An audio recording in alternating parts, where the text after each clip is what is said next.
अस्सलामुअलैकुम फ्रेंड्स। तो आज का व्लॉग स्टार्ट कर रही हूँ मैं सुबह नाश्ते से। तो अभी मैं दादी माँ के लिए नाश्ता बना रही हूँ और साथ में अपने और अम्मी के लिए बना रही हूँ। फिर हम लोगों ने हॉस्पिटल जाना था, तो ये छोटी मुन्नी सी टेढ़ी मेढ़ी रोटी मेरी है और पहले वाली जो थी वो दादी माँ की थी। तो मैंने कहा सबके पहले एक साथ ही रोटियाँ बना लेती हूँ, उसके बाद अंडे बनाने थे तो बाद में अंडे बनाऊँगी। और दादी माँ कह रही थी कि मैंने अंडा नहीं लेना, मैंने दही लेना। तो मैंने कहा चलें आपको दही दे देती हूँ।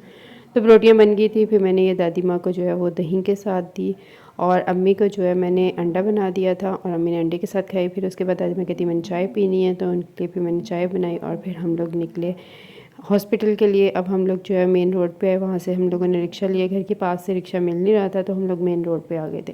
तो यहाँ से जो है वो हमें इजीली रिक्शा मिल गया था। तो अब इसमें बैठते हैं और फिर हॉस्पिटल हम लोग पहुँच गए। तकरीबन 8 से 10 मिनट की ड्राइव पे हम लोग ये हॉस्पिटल पहुँच गए हैं। ये बहुत ही बड़ा हॉस्पिटल है, मोगलाई हॉस्पिटल। यहाँ पे ना आँखों का चेकअप होता है। तो दादी माँ ने भी आँखों का चेकअप करवाना था और अम्मी ने भी करवाना था।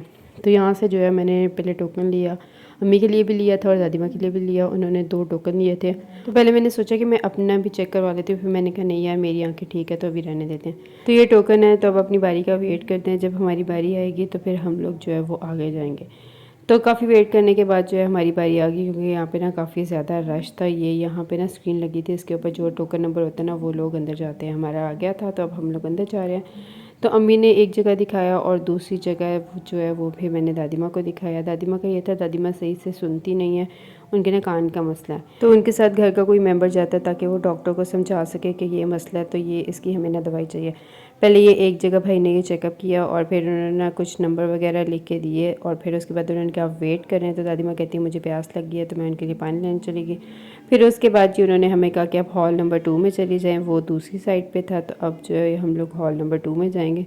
हॉल नंबर 2 में जाने के बाद जी हमें यहाँ पे भी बहुत ज़्यादा रश नज़र आया, पर मैंने कहा चलो उसको जाके ना टोकन दे आते हैं और फिर उसके बाद जो है वो जब वो बुलाएगा तो फिर हम लोग ना अंदर चले जाएंगे। तो जब मैं उसे टोकन देने गई तो किस्मत हमारी अच्छी, उसने कहा कि आप लोग ऐसे करें डायरेक्ट अंदर ही चले जाए। मैंने कहा चलो ठीक है। फिर उसके बाद हम लोग अंदर गए। अंदर जाके पहले यहाँ पे दादी माँ की आंखें चेक करवाई, फिर उन्होंने कहा कि आप आगे अब डॉक्टर के पास चल जाए। तो डॉक्टर को दिखाया तो डॉक्टर ने कहा कि इनकी एज ज़्यादा है, उन्होंने ड्रॉप्स वगैरह लेके दी। उन्होंने कहा बाकी ऑपरेशन वगैरह तो हो नहीं सकता, सिर्फ ये ड्रॉप्स ही डालें। हमने कहा चलें ठीक है। और फिर हम लोग ये फार्मेसी पे आ गए। यहाँ से दादी माँ की और अम्मी की मैंने मेडिसिन ली और अब चलते हैं जी घर। तो रिक्शा करवा लिया था घर के लिए, तो अब घर जाते हैं। घर जाने के बाद दादी माँ कहती है मैं थक गई हूँ, तो मैंने कहा चले आप लोग लेटें, तो मैं ना मैक्रोनी बना लेती हूँ। मैक्रोनी मुझे भी पसंद थी, अम्मी को भी पसंद थी। तो आते वक्त जो है ये मैं ले आई थी, सब्ज़ी भी ले आई थी और अंगूर भी ले आई थी। तो अंगूर को जो है मैंने डाल दिया था टोकरी में और सब्जियां जो थी ना उसको काटने लगी कि दादी माँ कहती मुझे ना ये बताओ कैसे लगानी है। फिर मैं दादी माँ को समझा रही थी कि ना ये ड्रॉप्स हैं और ये ट्यूब है, इनको ऐसे लगानी है, इधर लगाना है, ऐसे ऐसे लगानी है। दादी माँ कहती हैं चलो ठीक है। और फिर साथ ही मैंने गोश्त को बॉयल होने के लिए रख दिया और उसके अंदर डाली थोड़ी सी गाजरें। और अब ये दोनों जो हैं वो अच्छे से बॉयल हो जाएंगे। साथ दूसरे चूल्हे पे जो है मैंने पतीले में ऑयल डाला, थोड़ा नमक डाला और जब उसमें बॉयल आ गया तो फिर मैंने इसके अंदर डाल दी मैक्रोनी। मैक्रोनी डालने के बाद इसको थोड़ी देर पकाया ताकि अच्छे से गल जाएँ। तो दूसरे चूल्हे पे गोश्त भी बॉईल हो गया था और जो गाजर थी वो भी सॉफ्ट हो गई थी। फिर मैंने एक देचकी ली, उसके अंदर थोड़ा सा ऑयल डाला और फिर इसके अंदर डाला लहसुन अदरक का पेस्ट। ये काटते वक्त ना मेरे हाथ पे छुरी लग गई, यहाँ से काफ़ी खून निकला और बड़ा दर्द हो रहा था। मैंने कहा चलो कोई बात नहीं, ये तो रोज़ का काम है, ऐसा तो लगता रहता है। चलो अब मैक्रोनी आगे शुरू करते हैं। तो फिर मैंने इसके अंदर डाली शिमला मिर्च। शिमला मिर्च जो है मैंने बॉयल नहीं की थी, मैंने कहा इसको ना फ्राई कर लेंगे, जल्दी से फ्राई हो जाती है। इसको 3 से 4 मिनट फ्राई किया। फिर इसके अंदर डाली बॉयल गाजर, ये अब इसके अंदर डाल देंगे। उसके बाद जो है फिर इसके अंदर डालेंगे चिकन। अब गाजर को भी थोड़ा फ्राई करेंगे ताकि अगर इसके अंदर जो पानी है वो जो है खुश्क हो जाए। और फिर जो चिकन हम लोगों ने रेशे रेशे किया था वो फ्राई कर लेंगे इसके अंदर, ताकि इसका पानी भी जो है वो निकल जाए। इससे ना सब्जियों का और चिकन का बड़ा अच्छा टेस्ट आता है अगर इसको ना फ्राई कर लिया जाए। इसमें पानी पानी और नमी नमी फील नहीं होती।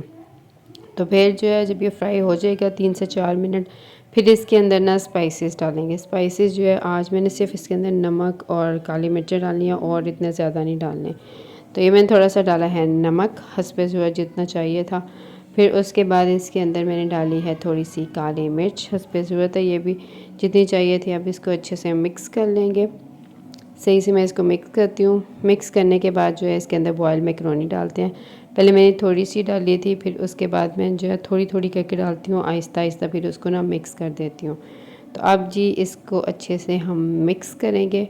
मिक्स करने से ये होगा कि सारी जो है वो आपस में अच्छे से मिक्स हो जाएगी। फिर हम इसको रख देंगे जी दम पे, ताकि इसका पानी ख़त्म हो जाए और इसकी नमी भी ख़त्म हो जाए। दम से जो है ना वो अच्छे से गल जाती है सारी चीज़ें और सब कुछ जो है वो अच्छे से पक जाता है और इसका पानी भी जो है वो ख़त्म हो जाता है। फिर साथ ही मैंने कहा कि ना जो बर्तन बने हुए ना इनको भी अच्छे से धो देते हैं। बर्तन आज ज़्यादा नहीं बने थे, साथ साथ मैं धो रही थी तो ये थोड़े से ही रह गए थे, तो मैंने कहा अब इनको भी धो देते हैं। तो जितनी देर मैंने ये बर्तन शर्तन धोए फिर उसके बाद जी मैक्रोनी रेडी हो गई। फिर उसके बाद मैंने ये दादी माँ को दी, दादी माँ भी खाने लगी, अम्मी को भी दी। फिर शाम के टाइम जी दादी माँ को दूध दिया। दादी माँ दूध पीती हैं डेली अपने घर पे, तो मैंने कहा मैं भी दे देती हूँ उनको। रात के खाने का टाइम हुआ तो मैंने दादी माँ से पूछा क्या खाना है। दादी माँ कहती मुझे ना फ्राई अंडा बना दो। मैंने फ्राई अंडे से रोटी खानी है। मैंने कहा चलें ठीक है। तो मैंने जब दादी माँ को फ्राई अंडा दिया तो दादी माँ कहती ये वाला नहीं मैंने खाना, ये बहुत पतला है, इसको फिर पका के लाओ। मैंने कहा चलें ठीक है। फिर दादी माँ को दोबारा पका के दिया। फिर उसके बाद अम्मी को मैक्रोनी दी, अम्मी ने मैक्रोनी खा ली। फिर मैं दादी माँ के कपड़े प्रेस कर रही हूँ क्योंकि सुबह हम लोगों ने अब्बू के पास जाना है कब्रिस्तान, दादी माँ ने भी हम सब ने भी। तो मैंने कहा रात में कपड़े प्रेस करते हम लोग, सुबह पहले कब्रिस्तान जाएंगे फिर उधर ही ना चले जाएंगे घर भाई के घर।